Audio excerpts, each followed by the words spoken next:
What we eat each day is not shaped by discipline alone.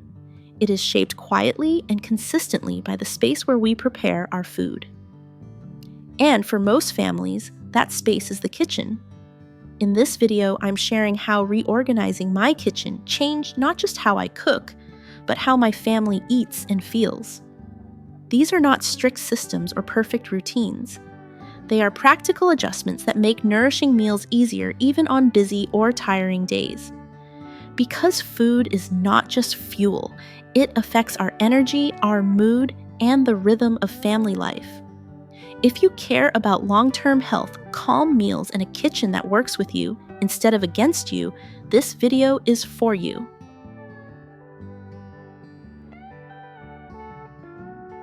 Now we're in part 1, letting go of tools and foods that no longer serve my health. The real shift began when I looked at my kitchen honestly and removed the things that no longer supported how I wanted to eat. I realized that my kitchen was quietly guiding my choices every day, often without me noticing.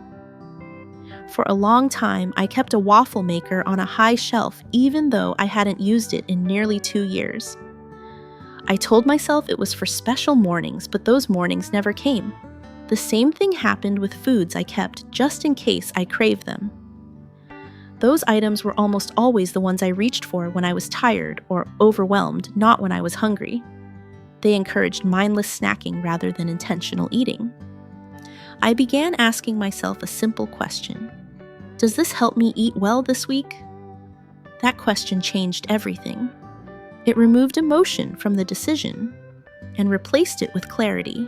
I also noticed that too many specialized cooking tools made cooking feel complicated. When preparing a meal required extra steps or equipment, I was more likely to order takeout. As I let go of unnecessary tools and foods, my meals became simpler and I cooked more often. Eating regularly became easier, not because I had more willpower, but because the environment supported me. The empty space mattered more than I expected.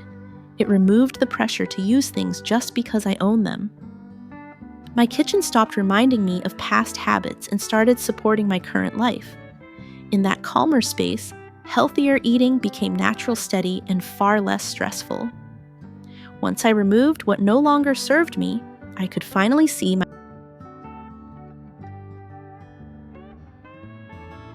This brings us to part 2, Clear Counter made me cook more. I didn't stop ordering takeout because I suddenly became more disciplined. I stopped because I made it easier to start cooking. And that change began with clearing my kitchen counter. For a long time, my counter was always full. Small appliances, jars, mail, things I planned to use soon. When the surface was crowded, cooking felt heavy before I even started.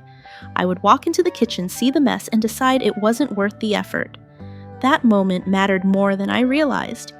When the counter is full, your mind registers cooking as work, not care.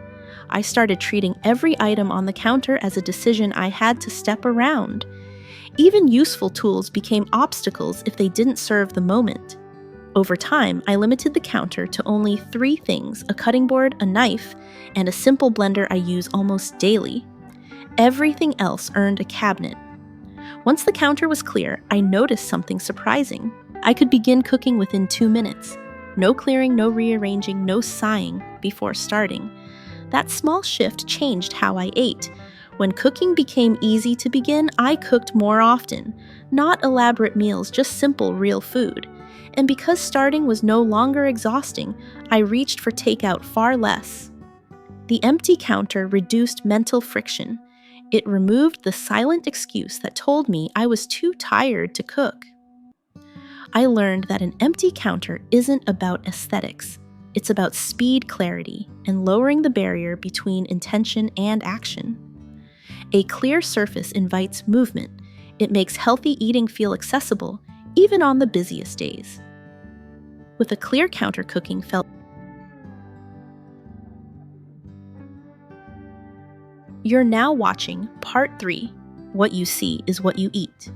Once I understood how much my kitchen influenced my choices, I stopped relying on willpower and started relying on placement. For a long time, I kept fruit in the lower drawer of the refrigerator. It stayed there until it went bad. At the same time, snacks and leftovers sat right at eye level, easy to grab without thinking. I wasn't choosing unhealthy food on purpose. I was choosing what was visible. That realization was uncomfortable, but it was honest. I began moving fresh fruit and ready-to-eat vegetables to the front, placing them directly at eye level. Almost immediately, I started eating them more often. I also learned that preparation matters as much as placement. When washed and cut vegetables were placed in clear containers at the front of the fridge, they were the first thing I reached for. Foods that required effort, even small effort, were often skipped. Healthy snacks moved to eye level while sweets and processed foods were placed higher or further back. I didn't remove them completely, but I stopped letting them lead every decision. Over time, my refrigerator became a kind of invisible menu. What I saw when I opened the door quietly shaped my meals for the day. If the first thing I saw was color and freshness, my meals reflected that. If I saw clutter and leftovers, my eating followed the same pattern. I wasn't eating the best food, I was eating the most obvious one. This approach removed pressure. I didn't feel like I was constantly making choices or denying myself anything. The environment was doing part of the work for me.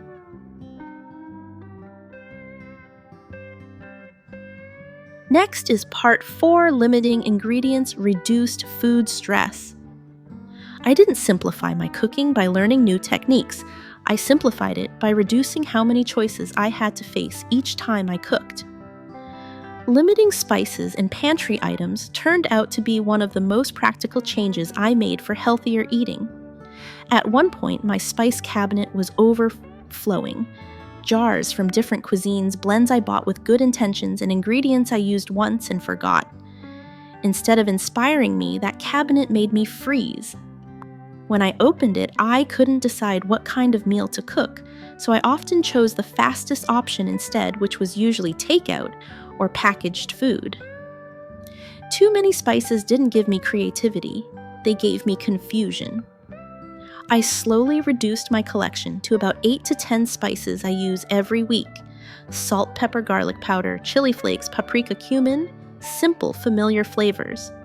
With fewer options, my meals became simpler. And because they were simpler, I cooked more often. I stopped waiting for inspiration and started relying on routine. That consistency mattered more than variety. The same applied to dry goods.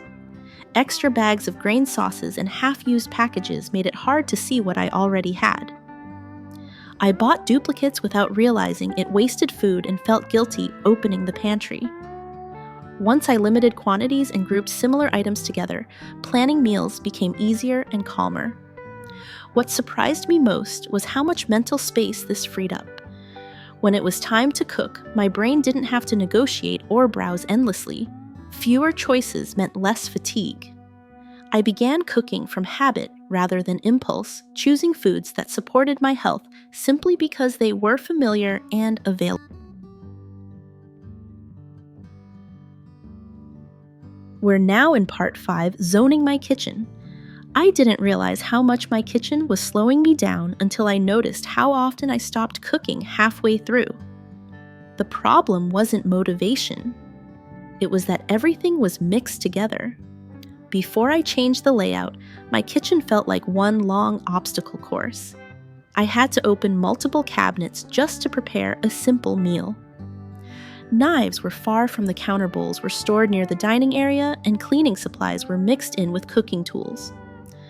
By the time I reached the stove, I already felt tired. Cooking felt scattered, and that made me lose focus and patience. I started dividing my kitchen into clear zones. The preparation area became simple and predictable: knives, cutting boards, and bowls all in one place close to the main counter. The cooking zone held only what I needed at the stove pans, spatulas, and my most used spices. Storage had its own space with containers and dry foods grouped together so I could see what I had. Cleaning supplies moved into a dedicated area. Dish soap towels and the trash bin were all easy to reach once the meal was done.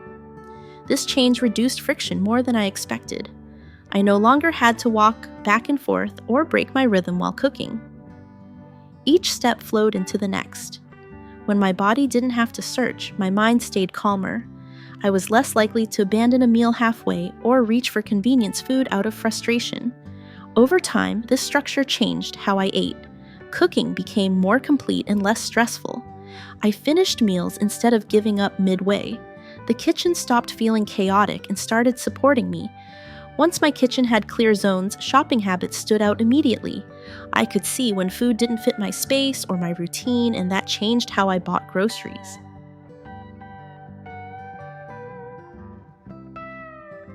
This is part 6, buying groceries based on reality. There was a time when I bought food simply because it looked healthy. New grains, specialty snacks, trendy ingredients, everything promised a better version of me. The problem was that I often had no place to put them. Shelves were crowded, the pantry felt heavy, and I forgot what I already owned. That led to waste and quiet guilt. I wasn't eating better, I was just accumulating good intentions. I began giving each shelf a clear boundary. When a space was full, that was the signal to stop buying. If something new came in, something else had to leave. This simple rule immediately reduced impulse purchases. I no longer shopped to start a new lifestyle or prepare for an ideal future week. I shopped for the meals I would realistically cook in the next few days. This shift changed how I planned food. Instead of browsing the store for inspiration, I checked my kitchen first. I asked what fit, not what impressed me. Buying for the current week made meals more grounded and repeatable. My kitchen stopped being a storage unit for aspirations and became a working space for daily nourishment. Limited shelves helped me pause, reflect, and choose more intentionally. I wasted less food, spent less money, and felt more at ease around eating. By letting space guide my shopping, I learned to consume with awareness instead of emotion. My kitchen stopped encouraging excess and started supporting a steady, healthier rhythm of eating. Buying less was helpful, but how I stored food mattered just as much. Even healthy food can lead to overeating if it's stored without clear limits or intention.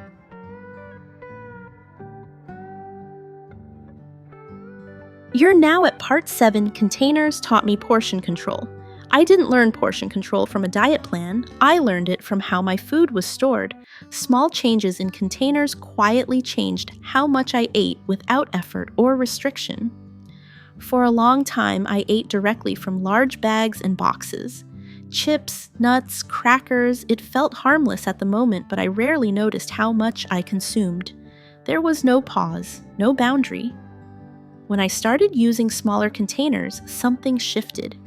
The container itself became a natural limit. I took what fit, and that amount usually turned out to be enough. I also noticed that eating required more intention. Opening a container, closing it, and putting it back added a small moment of awareness. I ate more slowly, and that gave my body time to register fullness. Clear, transparent containers helped even more. I could see what I was eating and how much remained, which kept me grounded in reality instead of habit. Over time, these small changes reduced mindless eating. I wasn't constantly reaching for food just because it was there. Having defined portions made me feel satisfied rather than deprived. I stopped eating until the bag was empty and started eating until I felt comfortably full. What mattered most was that none of this felt like restriction. I wasn't counting calories or following rules. The environment was guiding me. Using containers turned eating into a conscious act instead of an automatic one. My kitchen began supporting balance instead of excess.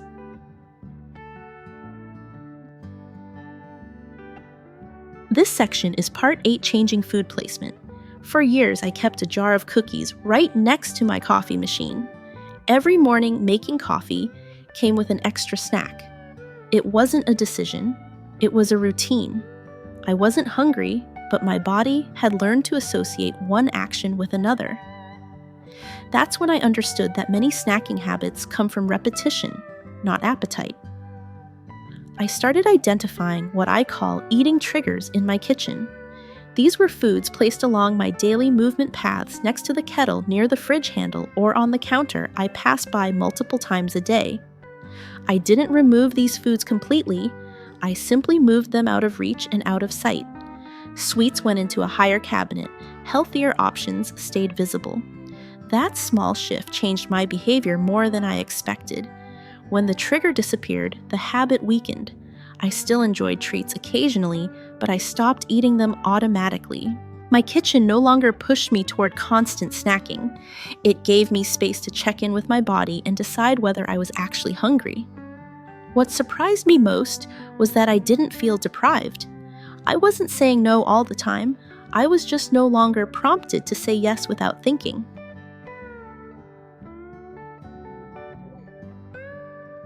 Finally, this is part 9, organizing my kitchen for tired evenings. I organize my kitchen for my hardest ones, the days when I come home tired, hungry, and with very little patience left. For a long time, my kitchen was set up for motivation. Complex recipes holes stored far away ingredients that required planning. On weekdays, especially when I got home around 7 p.m., that setup worked against me. I would open the fridge, feel overwhelmed, and reach for takeout. It wasn't laziness. I simply didn't have the energy to navigate a complicated space.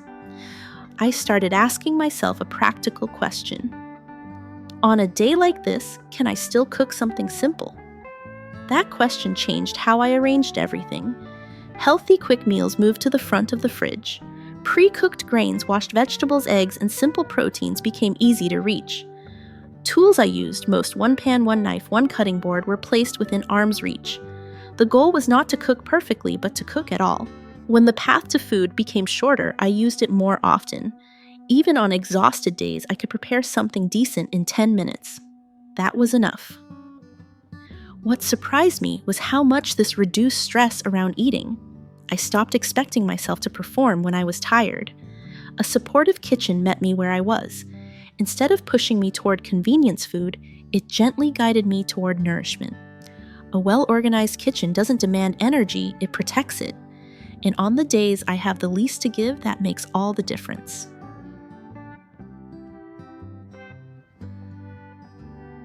At the heart of this video is a simple insight: healthy eating doesn't come from stronger willpower. It comes from a kitchen that quietly supports better choices. When the environment is set up to make good decisions easier, healthy habits begin to form on their own. I don't organize my kitchen to control myself or force a strict diet. I organize it to make self-care easier. A gentle kitchen reduces tension around food. It helps me eat regularly without extremes, guilt, or pressure. I'm not trying to be perfect. I'm trying to live in a way that feels sustainable. A tidy, thoughtful kitchen hasn't made me better at eating. It has simply made life lighter. Cooking feels calmer. Decisions feel simpler. Food no longer feels like something I need to manage or negotiate with every day. What I've learned is that the kitchen is not a place for discipline. It's a place for nourishment. When the space changes, our relationship with food changes too. And that shift from control to support is where